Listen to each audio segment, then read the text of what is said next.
this is Adam here for Powet.tv. We're here with Tieger. He's the game director for Fall of Cybertron. So we just watched the panel, we watched some gameplay, we're very excited. A lot of us played War for Cybertron. What can you tell us that's new with this game that we should be really excited about? Well, this time around I think what we really did is embrace each character. Each character's level experience is really centered, focused on them. The geometry, the enemies that you fight, your power that you have. We really, every time you take control of someone, it's going to feel like a really unique experience. So, speaking of those characters, do you have a particular favorite out of the game that you really like? Well, the easy win for me is Grimlock, right? I mean, he's a giant Tyrannosaurus Rex.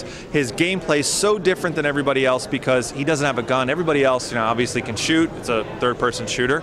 But he's a sword and a shield guy. He wades through enemies because he's so much taller than everybody else. And he can do stuff at range. He can pick guys up and throw them, right? Which is already kind of a recipe for fun, but when you add to that he can transform into a Tyrannosaurus Rex that breathes fire, it's fantastic. That sounds pretty great. We saw some nice concept art of the different levels. Can you tell us a bit of kind of different parts of Cybertron and some of the things we might be looking forward to? As Transformers fans, we've all had decades to kind of imagine what this place could be. So when we started working on this game, we thought, all right, well, where are some new areas we can go to and develop? One of those was the Sea of Rust that I showed a little concept art from. And I really enjoyed kind of uncovering the layers of history within Cybertron, and we kind of really embraced that and tried to bring that out through the space. Cool.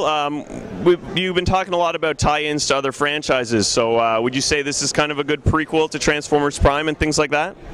Well, we work very closely with Hasbro on, kind of they have a good long view of the Transformers universe, the franchise, and so we, wherever possible, kind of marry up with Prime in maybe some visual DNA or a story hint here or there, or hey, you know what, we had this character in our game, maybe you should be thought about relative to Prime and stuff like that. So we really work with Hasbro to kind of make as many connections as make sense. And it's not like we're beholden to Prime or them to us, but where things are relevant and interesting, we make some connections.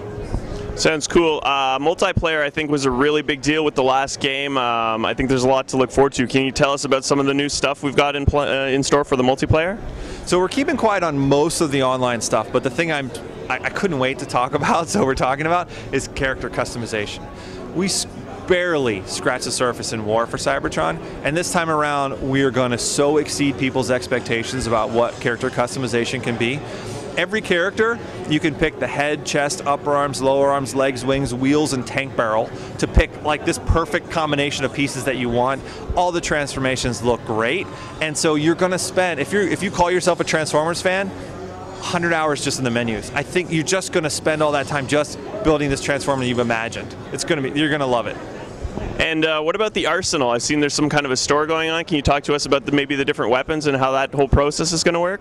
Well, so we never had a Teletrans. We created the Teletrans store, which is a place where you can go and buy and upgrade weapons as you play through the game. It was something that was kind of what I felt personally was missing from War for Cybertron. So you could really invest in these weapons. He said Transformers Fall of Cybertron coming August 28, 2012. Anyway, sorry about that. But yeah, the weapons are awesome in the game. All right, sounds good. I think we're all really excited for it. We really look forward to playing it, and thanks for joining us today. My pleasure.